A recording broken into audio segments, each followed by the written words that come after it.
So this is super cool, but there's one of the best evidence-based treatments for borderline personality disorder is something called dialectical behavioral therapy. And this is it's basically cognitive behavioral therapy with some amount of mindfulness and Eastern concepts mixed in. And the way that the therapy was developed is actually super cool too, because there was actually a psychologist who had BPD herself, and she's been pretty open about this.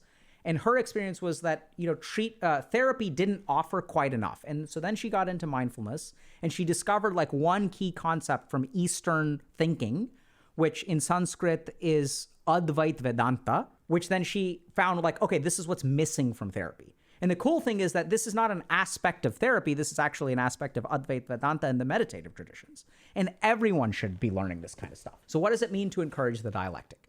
So remember that people with BPD have very black and white thinking, right? They split. So either you are an angel or you are a demon. There's nothing in between. And so in the experience of people with BPD is often that if you are mad at me, that means you hate me. If you are mad at me, that means you don't love me. So they tie everything together. They cannot sit with the idea that someone is angry with me and loves me at the same time.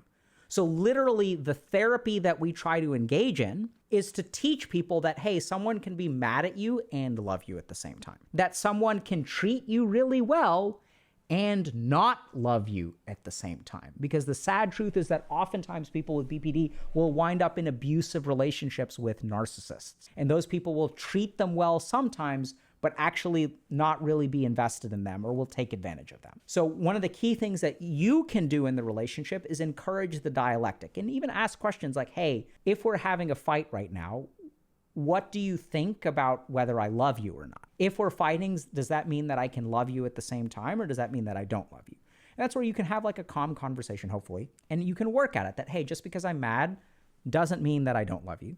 Just because I don't text you doesn't mean that I dislike you.